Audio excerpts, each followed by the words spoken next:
Bonjour. Ce matin, j'aimerais lire avec vous un texte merveilleux qui se trouve dans l'Évangile selon Jean. Au chapitre 1er, je lirai le premier verset et je lirai ensuite le verset 14.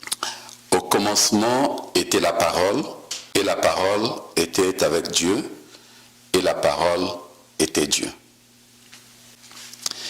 Et la parole a été faite chair, et elle a habité parmi nous, pleine de grâce et de vérité. Et nous avons contemplé sa gloire, une gloire comme la gloire du Fils unique venu du Père. Voici l'Évangile selon Jean. L'Évangile selon Jean, c'est un témoignage de Jean, pas Jean le Baptiste, mais Jean l'apôtre. Jean le Baptiste, c'est celui qui est né avant Jésus-Christ, celui-là qui a baptisé Jésus-Christ et qui avait apporté ce témoignage que celui qui vient après moi, en réalité, est avant moi. Maintenant, Jean l'apôtre, c'est celui-là qui a marché avec Jésus-Christ et qui nous a écrit, qui nous a rendu ce témoignage. Il y a beaucoup de choses qu'on pourrait dire à travers ce texte, mais je vais juste m'intéresser à une qui est essentielle. Nous avons lu au verset 1er que au commencement était la parole était avec Dieu, et la parole était Dieu. Il est écrit dans ce texte-là que tout a été créé par la parole, et rien de ce qui a été créé n'a été créé sans la parole.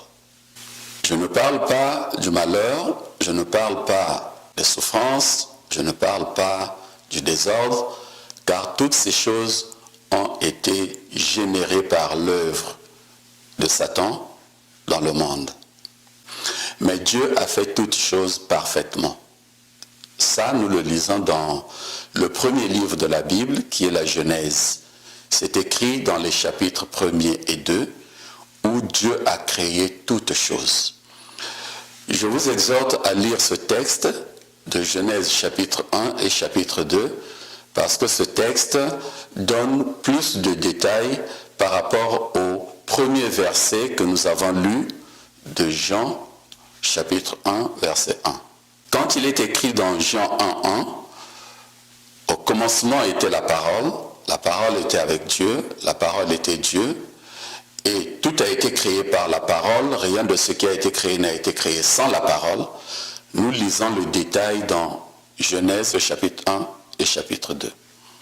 En effet, lorsque nous lisons dans Genèse chapitre 1 et chapitre 2, nous voyons l'œuvre créatrice de Dieu.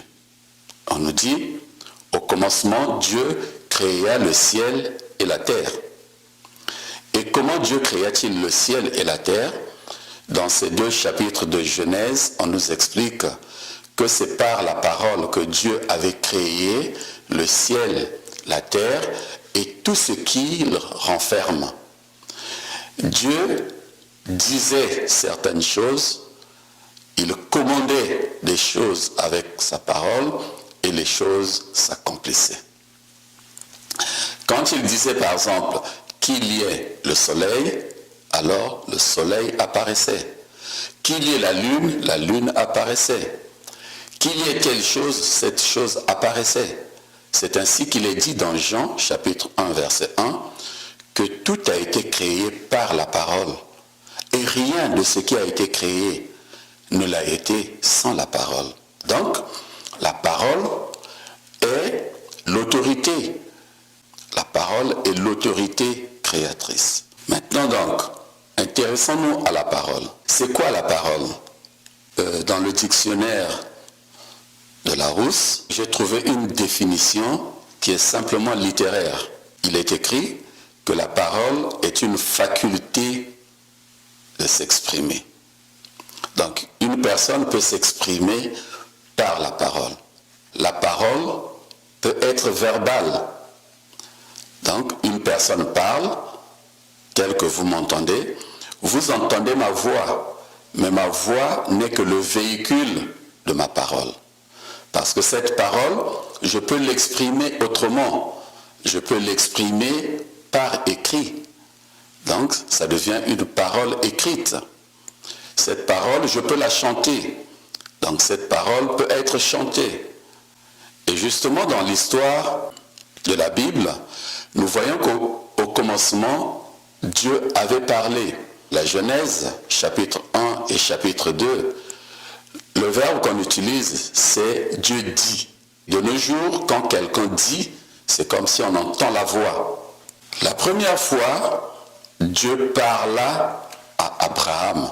Nous avons lu finalement dans Jean chapitre 1, verset 1, la parole était avec Dieu, c'est-à-dire cette parole qui était au commencement avec Dieu, cette parole que Dieu avait utilisée quand il disait et que la chose se faisait, cette parole était avec Dieu et cette parole était Dieu.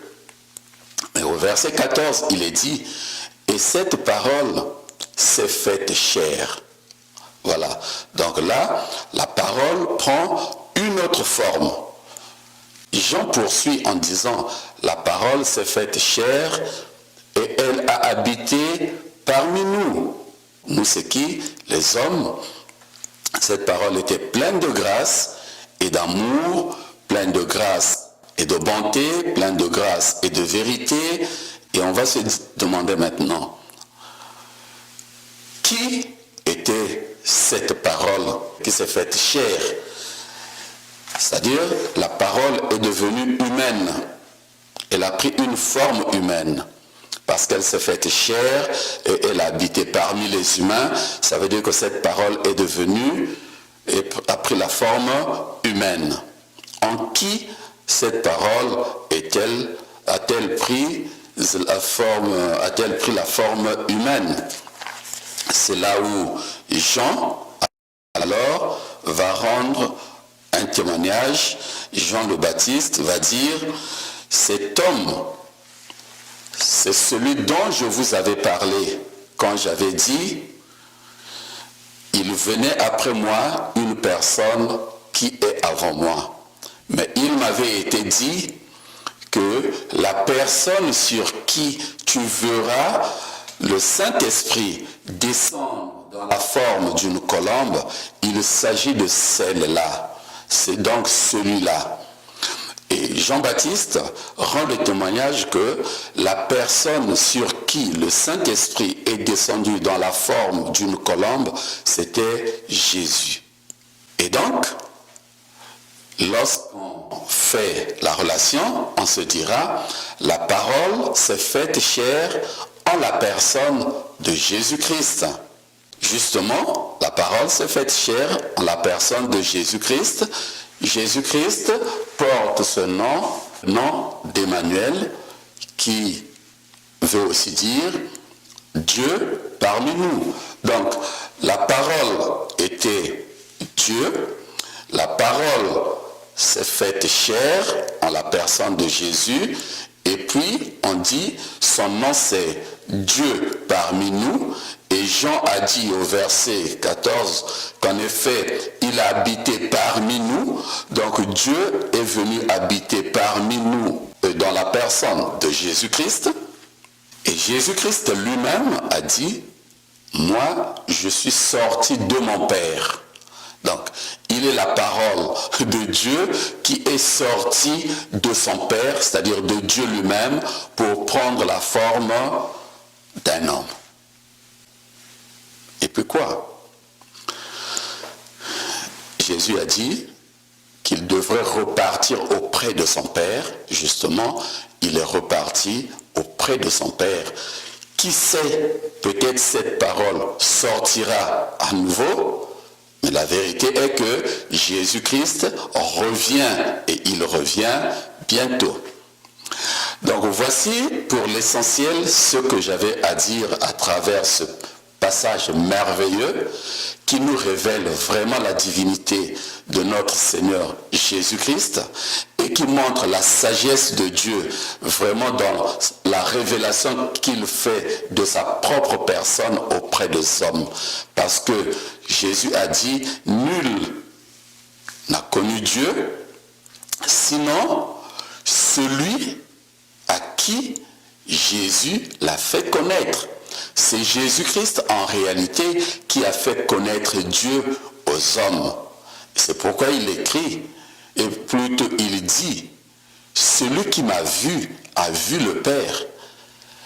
Parce que personne ne peut voir Dieu, Dieu est esprit, mais Dieu s'est révélé aux hommes dans la manière d'un homme, afin que les hommes voient en la personne de Jésus-Christ les caractéristiques divines de notre Père Céleste. N'est-ce pas merveilleux? Que Dieu soit glorifié pour tout l'amour qu'il a envers nous, de se révéler à nous et de se faire connaître.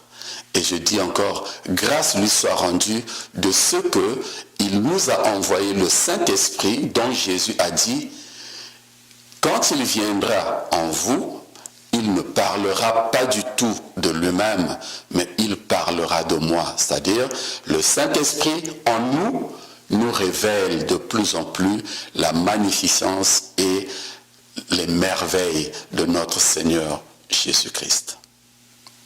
Amen. Soyez bénis et je vous invite à notre prochaine rencontre. Merci.